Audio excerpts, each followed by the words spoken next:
जी हाँ, नमस्कार मित्रों। आज है 5 फरवरी शनिवार, यानी यूपीएससी प्रीलिम्स को भी 4 महीने ही बाकी हैं।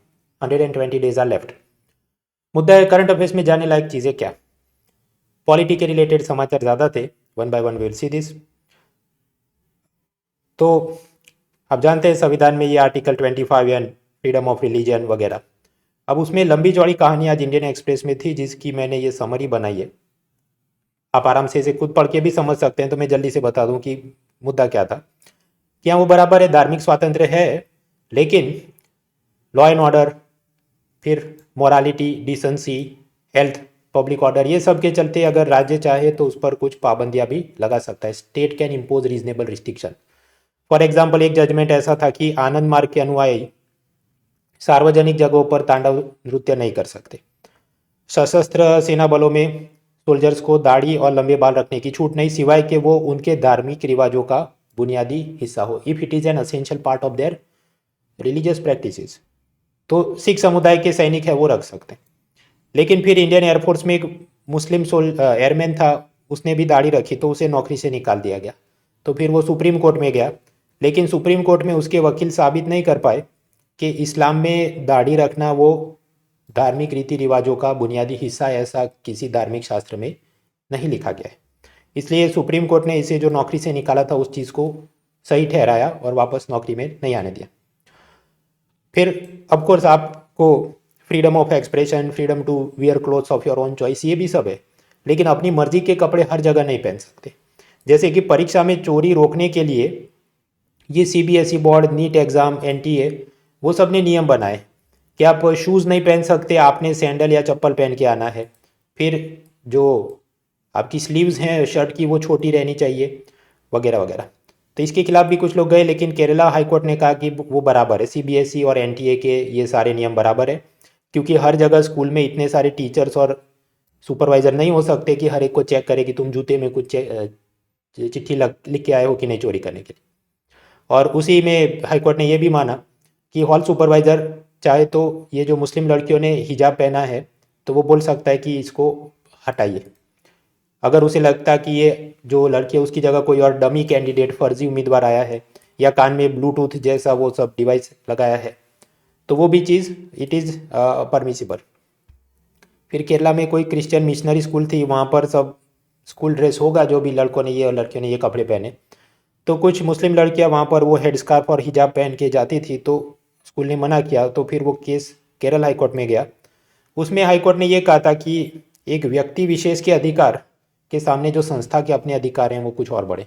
अब ये पूरा मामला वापस चर्चा में इसलिए आया क्योंकि ये कर्नाटक के उडुपी रीजन में किसी कॉलेज ने ये कुछ लड़कियों को कॉलेज आने से मना कर दिया कि आप ये सब हिजाब और हेड स्कार्फ नहीं पहन सकती। तो वापस वो अब कुछ लीगल डिबेट इस पर और चलेगी। फिर यही धार्मिक स्वातंत्र्य की बात है, तो हमने आगे भी ये केस देखा था कि जो पारसी समुदाय के लोग होते हैं वो अपने मृत शरीर को अग्निदाह भी नहीं देते और ज़मीन में दफनाते भी नहीं। उसको ये दुखमा नाम के एक टावर में रख दिया जाता है, जहाँ पर उसका अपने आप डिकम्पोजिशन हो जाए और ये गिद्ध पक्षी उसे खा जाए। लेकिन फिर कोरोना में सरकार ने मना किया था, क्योंकि कुछ इंटरनेशनल ऑर्गेनाइजेशन ऐसा बोलती है कि even in the dead body virus कुछ हफ्तों तक, कुछ दिनों तक रहता है, जीवित रहता है। तो अगर जानवर या पक्षी उसे खाएंगे तो वो और इन्फेक्शन फैला सकता है। फिर हमने देखा था वो कैसे गुजरात हाई कोर्ट ने कहा कि सरकार सही है, पारसी समुदाय ये नहीं कर सकता। फिर वो सुप्रीम कोर्ट में गए थे। तो अभी what is the final judgement. Supreme court ने ये फैसला दिया है कि इस प्रकार के जो टावर हैं उसको लोहे की जाली से ढक दिया जाए, ताकि कोई पशु या पक्षी उस मृत शरीर को छू ना सके, खा ना सके। So basically these towers are supposed to be covered with now metal grills so these birds cannot touch the corpse। तो सरकार और पारसी समुदाय दोनों ने चीज़ को माना है कि ठीक है हम ऐसा करेंगे, तो ये केस अब खत्म हो गया। फिर सेक्युलरिज्म में तीसरा समाचार, असम में पहले स्टेट गवर्नमेंट की खुद की कुछ स्कूल थी, उसको मदरसा में कन्वर्ट किया गया था और वहाँ इस्लामिक पढ़ाई करवाई जाती थी।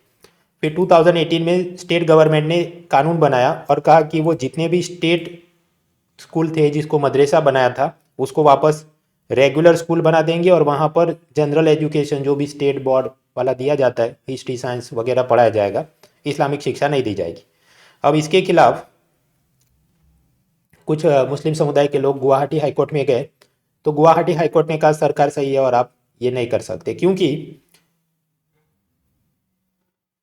सरकारी पैसों से जो चल रहा है वो स्कूल में तो सेक्युलर एजुकेशन दिया जा सकता है, वहाँ पर माइनॉरिटी एजुकेशन नहीं दिया जा सकता।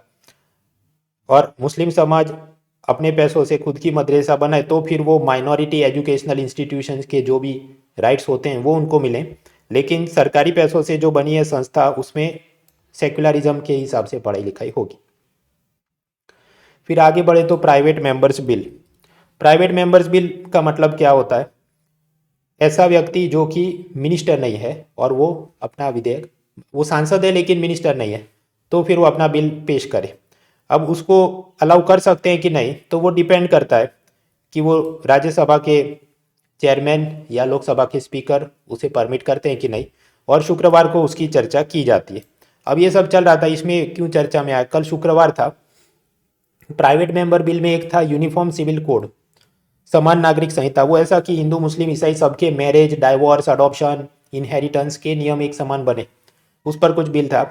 और दूसरा कि संविधान में ये जो प्रियम्बल आमुख है उसमें कुछ चीज़ों को ऐड किया जाए। लेकिन दोनों ही केस में जिन बीजेपी मेंबर्स ने उसको प्रेजेंट किया था वो उसी दिन चर्चा में फ्राइडे को आए ही नहीं, तो उसकी चर्चा हुई नहीं। अब इसका क्या कारण हो सकता है? वो कुछ क्रिटिक्स का मानना है कि क्योंकि बीजेपी के खुद के सांसद अभी उत्तर प्रदेश पंजाब में चुनाव प्रचार में हैं, तो अगर ये बिल्स पे डिस्कशन होता और वोटिंग किया जाता तो वो जीत नहीं पाते, क्योंकि सब एमपी हाजिर नहीं थे, इसलिए छोड़ दिया। हालांकि एक तीसरा प्राइवेट मेंबर बिल, उसकी चर्चा हुई, private member bill on population control. वो भी एक बीजेपी सांसद ने रखा है। वो ऐसा कहते हैं कि सिर्फ 2 बच्चे होने चाहिए, छोटा परिवार जो अपनाए उसे सरकार कुछ रियायतें दे, मान लीजिए इनकम टैक्स में या कुछ। और अगर ज़्यादा बच्चा पैदा करे कोई, 2 से ज़्यादा, तो उस पर जुर्माना लगाया जाए, ज़्यादा टैक्स लगे, ऐसा कुछ। या उसे सरकारी योजनाओं का लाभ ना मिले, उसको ये सब कॉलेज एडमिशन और वह सवेरा में कुछ छूट ना मिले, वो इलेक्शन ना लड़ सके, ऐसा सब वो कुछ मांगोगी पूरी। हम पढ़ने नहीं बैठेंगे एक्चुअली उसमें क्या सेलियंट फीचर है जब तक वो कुछ पास नहीं हो जाए। खैर, ये जो प्राइवेट एमपी हैं, मतलब वो मिनिस्टर नहीं है, तो उसके क्या कहना है कि दुनिया में जितनी ज़मीन है उसका करीब 2% भारत के पास है, दुनिया में जितना साफ पानी है फ्रेश वाटर उसका 4% अपने पास है, लेकिन 17% ऑफ वर्ल्ड पॉपुलेशन, वो भारत में 17% आबादी है। तो इन सबको पालने पोसने के लिए हमारे पास पैसा नहीं है, संसाधन नहीं है। और कुछ लोग काउंटर आर्ग्यूमेंट देते हैं, नहीं नहीं ये तो सब यंग पॉपुलेशन है और डेमोग्राफिक डिविडेंड होगा, जनसांख्यिकी लाभांश।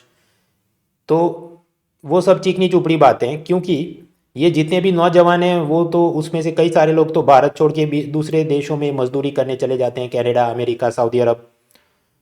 तो ये सब पश्चिमी अर्थशास्त्री, वेस्टर्न इकोनॉमिस्ट, वो ये डेमोग्राफिक डिविडेंड की पीपुड़ी हमको सुनाते हैं, क्योंकि उनके खुद के घर में मजदूरों की कमी है, तो वो चाहते हैं कि इंडिया और चाइना ज़्यादा बच्चे पैदा करे और हमको बेचते रहो ताकि हमारी फैक्ट्रियाँ चलती रहे, वगैरह वगैरह।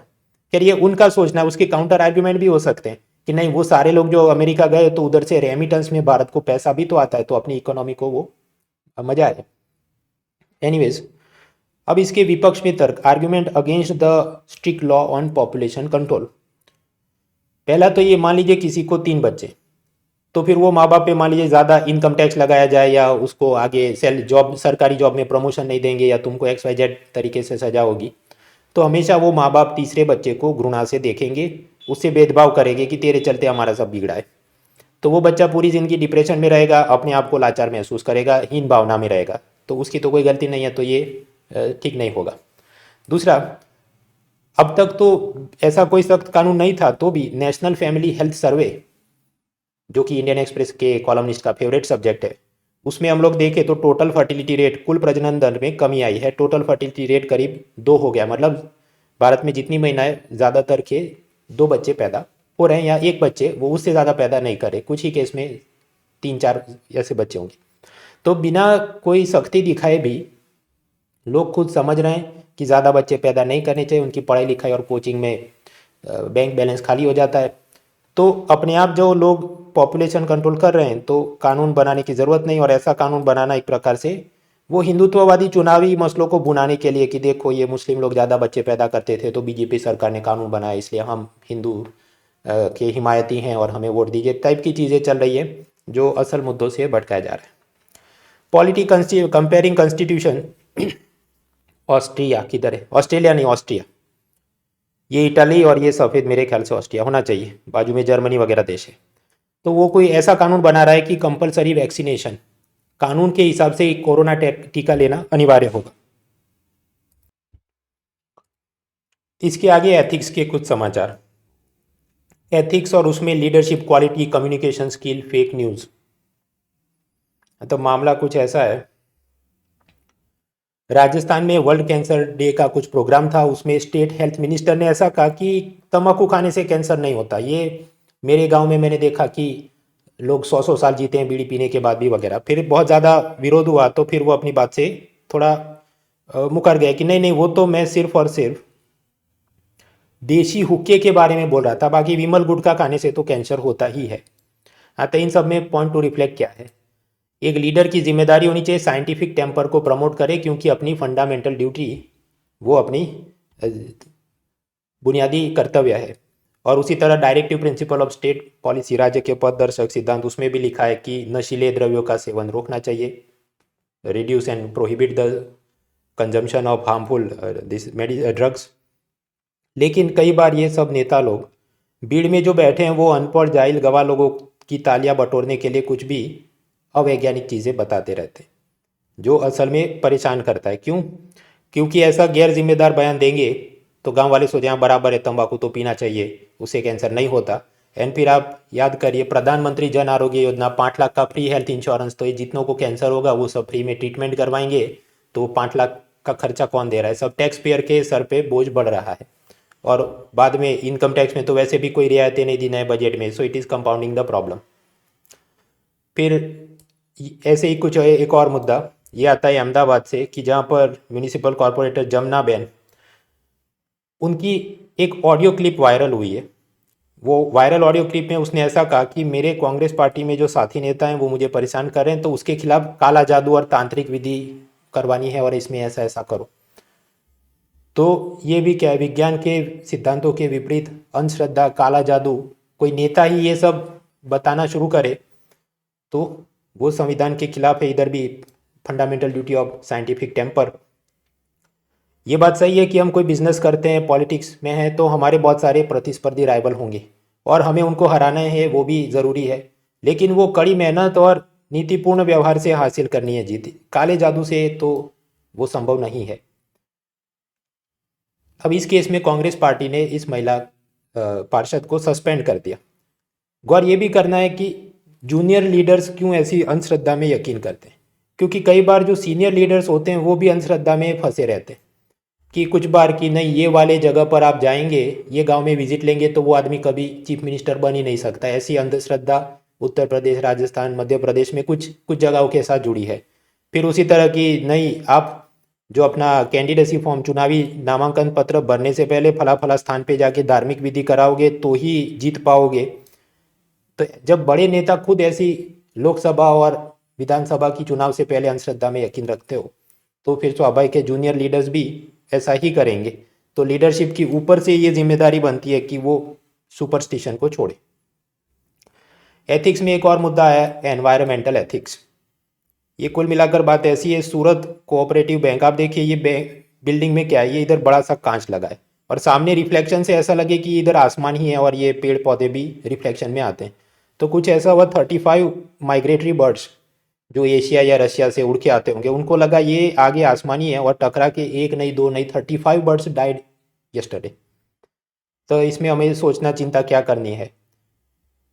Administrative responsibility, urban administration, municipal commissioner, IAS officer, उन सबको और प्रोएक्टिव बनने की ज़रूरत है। अब स्वाभाविक है ये वाला इंसिडेंट हुआ कि आप 35 बर्ड्स डाइड, तो अब तो जाके एक्शन लेंगे कि ये कांच हटा दो या इस पर कोई बड़ा सा कपड़ा लगा दो। लेकिन ये ऐसी चीज़ें न्यूज़ आइटम आए उसके बाद एक्शन लिया जाए, लेकिन एडवांस में पहले से ही हर जगह सख्ती से नियम होने चाहिए कि ऐसे रिफ्लेक्टिव कांच नहीं होने चाहिए। तो अर्बन प्लानिंग, अर्बन एडमिनिस्ट्रेशन, उसने ये सब चीज़ों को बंद करवाना चाहिए। उसके लिए बिल्डिंग बायलॉज, बिल्डिंग बायलॉ क्या होता है, ये इमारत है इसमें कितने मंजिलें बना सकते हैं, फायर सेफ्टी, डिजास्टर का क्या होना चाहिए, rain water harvesting, solar panel लगाना है कि नहीं, वो सब चीज़ जो कानूनन राज्य सरकार बताए उसे कहते हैं बिल्डिंग बायलॉज। तो उसमें सख्ती होनी चाहिए कि ऐसा कांच नहीं होना चाहिए। इसके अलावा जो आर्किटेक्चर के कोर्स चलते हैं, इंजीनियरिंग के कोर्स चलते हैं, उनके सिलेबस में भी ये सब compassion for the environment and animals and birds, ये सब के प्रति अनुकंपा होनी चाहिए, ऐसा उनके सिलेबस में ऐड किया जाए, और कि ये प्रैक्टिसेस को हमने रोकना है वगैरह काम होना ज़रूरी है। फिर आगे बढ़े इकोनॉमी, उसमें आप जानते हैं शुगर केन, गन्ना, तो उसकी सामान्य रूप से निंदा की जाती है कि नहीं उसमें तो बहुत सारा पानी खर्च होता है और यूरिया सब एक्सेसिव यूज़ हो रहा है और सब्सिडी का बर्डन बढ़ रहा है। डब्ल्यूटीओ ने भी भारत सरकार को सब मना किया, सब्सिडी मत दो। लेकिन आज कॉलम में कुछ आर्ग्यूमेंट अगेंस्ट दिए गए, मतलब कि शुगर केन अच्छी चीज़ है, खराब चीज़ नहीं है जैसा दूसरे लोग बोल रहे हैं। अब उसमें सारी जो बातें लंबी चौड़ी पढ़ के आप समझ ही सकते हैं। कुल मिलाकर उसका ये कहना है कि गेहूं चावल में जितना पानी चाहिए एक एक ग्राम गेहूं चावल पैदा करने के लिए, उसके सामने एक एक ग्राम शुगर केन पैदा करने के लिए कम पानी चाहिए। दूसरा, वहाँ पर जो गन्ना पैदा हुआ उसकी फसल से जो हरे भरे पत्ते होते हैं वो पशुओं का चारा बन सकते हैं, फॉडर फॉर द एनिमल्स। और फिर उसी में से ये चीनी तो बनती है, बायो इथेनॉल भी बनता है जो पेट्रोल के साथ मिक्स किया जाए तो एयर पोल्यूशन कम हो सकता है। और ये जो गन्ने की फसल को आप क्रश करते हैं उसमें जो भी बाकी सब अवशेष बचा रेसिड्यू, उससे अलग अलग काम हो सकते हैं। उससे आप कुछ फर्टिलाइजर बना सकते हैं, मैन्योर कंपोस्ट उर्वरक, या फिर कि उसमें से सब बायोगैस या ऐसा कुछ किया जाए, या बगासी को जनरेशन, वो जो सब कचरा होता है उसको जला के कुछ बिजली पैदा की जाए, ये सब काम हो सकते हैं। और कुछ ऐसा भी रिसर्च चल रहा है कि ये जो शुगर जूस होता है गन्ने का रस, उसको उबाल के और केमिकल प्रोसेस करके जो चीनी बनाई जाती है, उसमें जो रेसिड्यू बचता है उसमें से पोटाश नाम का फर्टिलाइज़र भी बनाया जा सकता है।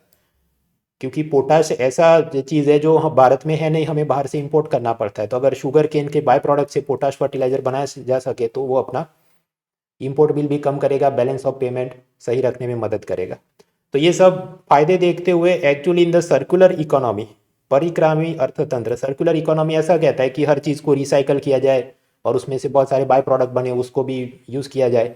तो उसको देखते हुए हमने ये गन्ने की खेती को सकारात्मक नज़रिए से देखना चाहिए, नकारात्मक नज़रिए से नहीं। Look it in positive sense, not in negative sense.